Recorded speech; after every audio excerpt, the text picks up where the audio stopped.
I'm gonna get back to that story, Sonny. Just, just you listen to Boomer, great one. He's gonna tell you about how it was back in the olden days, back before fire, back when we walked uphill for everything. In fact, we didn't even have a concept of downhill because there was no downhill. Everything was uphill.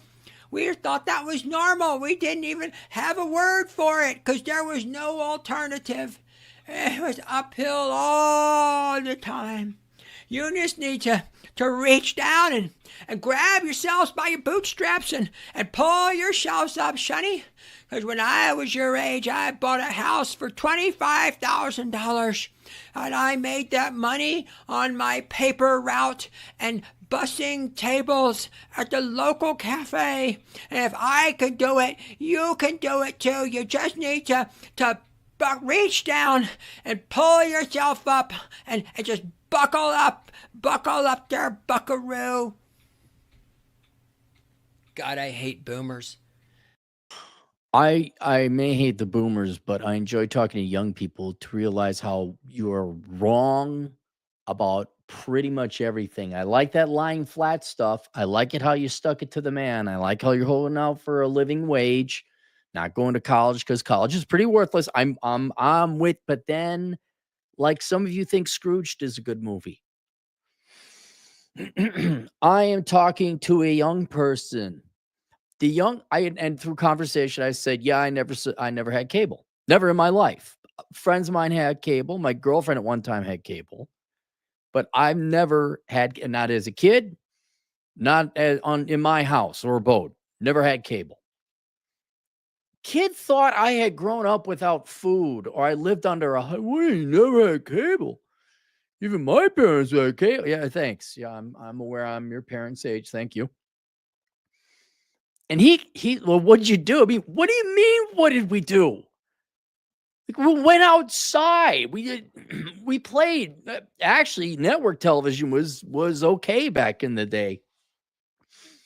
And I said, and you don't need subscription services either. Oh God. Was that person who was wrong about the topic we we're discussing also wrong about me being wrong? Oh, well, come on, you gotta have a no, you don't. And you know what?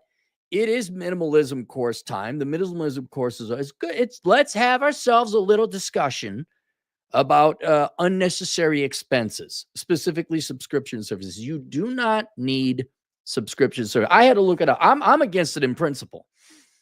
You should be watching that much TV.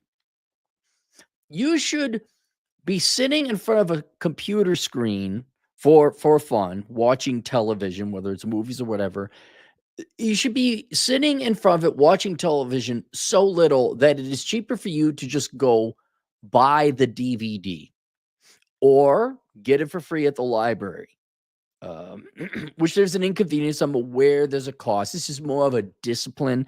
You depending on the subscription service, I looked it up. Netflix is roughly $200 a year, depending on whether you get ads or not. I'm thinking like 200. I don't spend $200 on media. Maybe with video games, yeah, but not television, not movies. And if what you could do, you can go to the library and get it for free. Get the DVD. See if you like the movie. If you really like the movie, buy the DVD, buy the Blu-ray. That's it. That's all you need. And there's not enough good movies or television being made for you to have a subscription. And all the good shit is already probably purchased, ready, available to quote, rent, borrow from your library for free. And even in the glory days, I regret watching television as much as I did as a kid. I didn't watch that. I mean, we watched a lot Saturday morning cartoons. I should have gone out and played more. But today, as an adult, now he's a younger man. He's like 23, 24. No, guys, come on. What is out there? Black Cleopatra? What horseshit is out there? So last year or 2 years ago was Squid Game. Everybody's telling me to watch Landman. Oh, Landman. All right, I'll just wait for it to come out on DVD. I'll buy the whole thing for, I don't know, $15. Landman.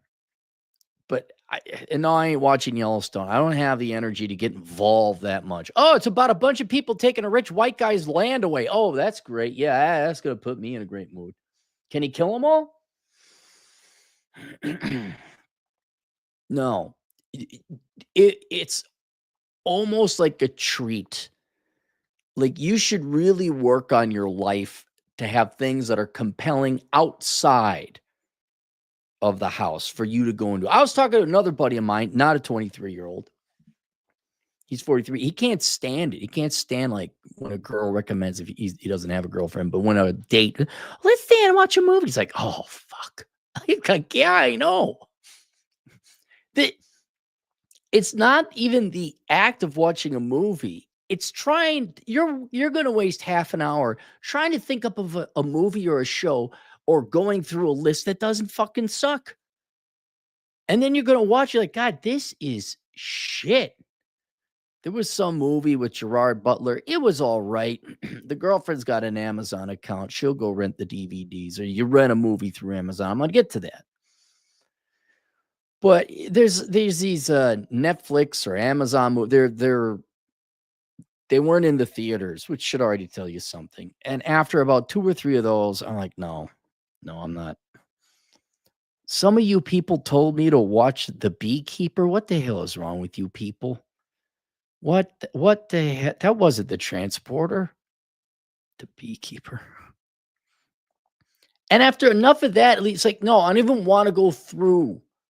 Now, recently, it came highly recommended. We did watch A Man on the Inside. That was an excellent show to watch.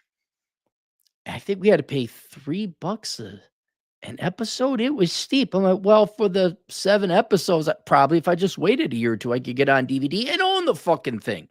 Not I lose my account and now I gotta. And when you rent online through Amazon, I think you get like 3 or 4 days to watch it.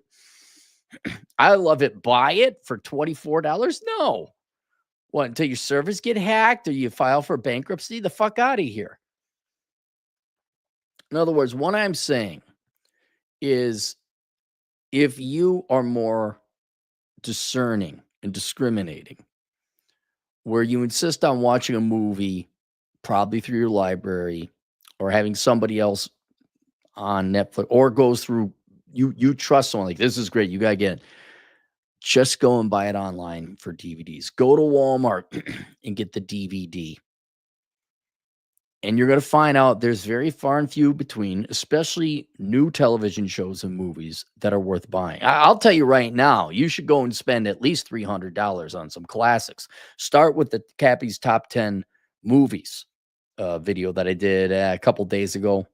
Just search like top 10 movies or Cappy's Top 10 Movies. Look for the Die Hard thumbnail. That alone will give you years worth of television to watch. Not binge. It's like when you've done all your other shit, right? And that's the second point I want to make about watching TV. Not only is there not enough good TV or movies to watch to warrant or validate having a subscription service, you should have such a good life outside. You don't want to watch it. It is like a rare thing. A rare thing. All right, I'm sick and I can't go anywhere. And I've done enough internet work and I'm sick and tired of watching YouTube videos.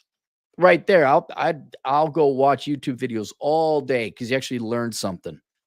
I mean, if you're looking for it, you can't just watch Bibbidi Boppity talks about her butt lift.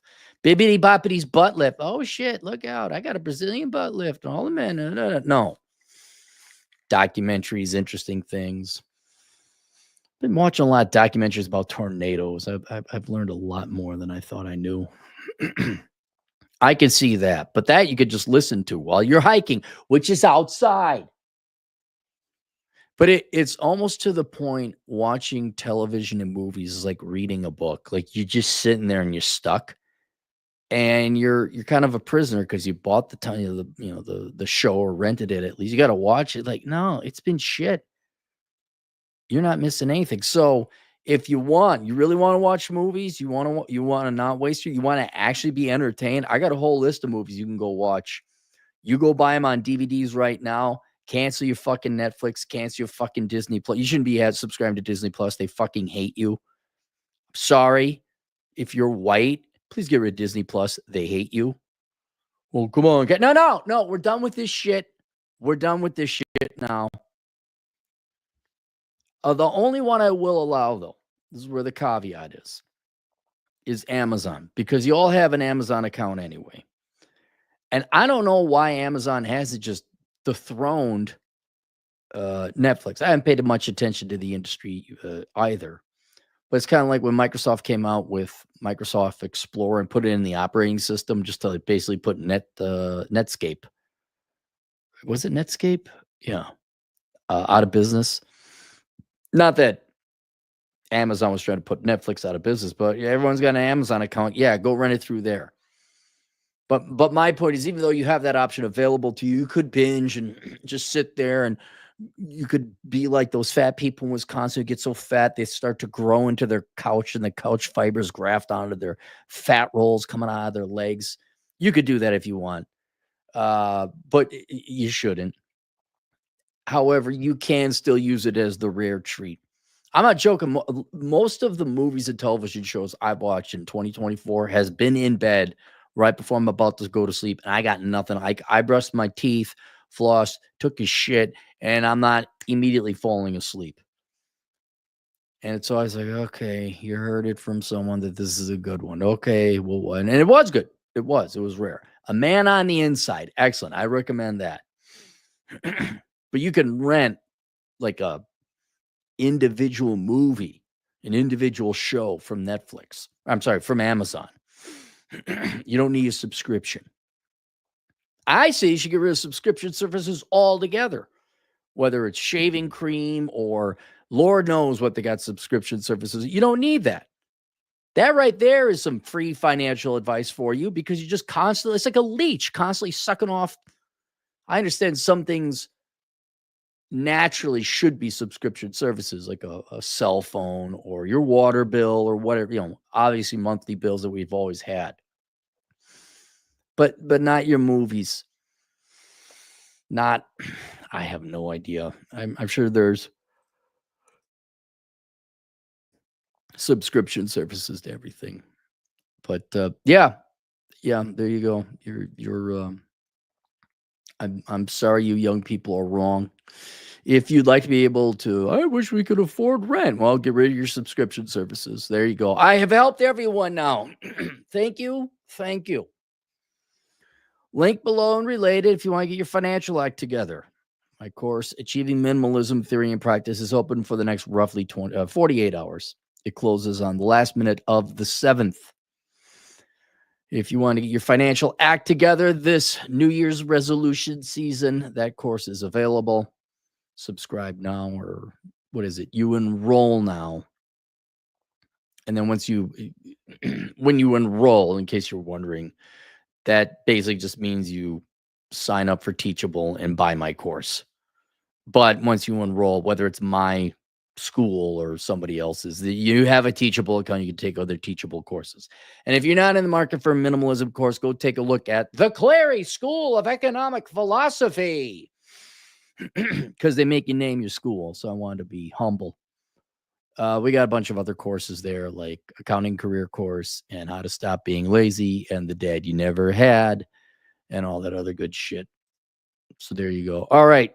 Super chats. Ken Rose, $5. He says, hello, Ken. Dre, $5. Big happy. Subscription pacemakers would sell like junk food to the unhealthy of the population. The customers would die to get it and won't miss a payment.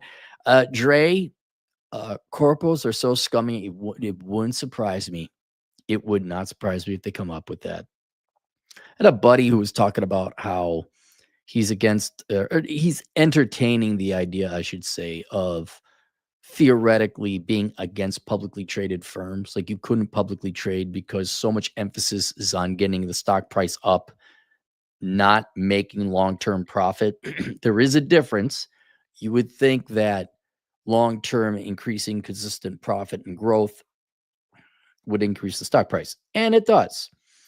But there are all these other shortcuts you can do, like window dressing and manipulating the accounts and falsifying statements and, I don't know, just fucking fraud or merge or acquire things that have nothing to do with underlying productivity that makes the stock price go up as well, but none of which actually serves the customer or the client. That would be a perfect example of that. The Wall Street would love, oh my God, Medtronic, their stock price just went up some more. But it's one of those things like, no, you probably should be doing that.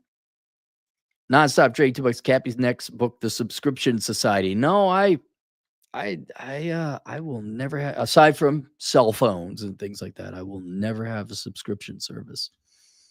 All right, there you guys go. We'll see you guys later. Toodles.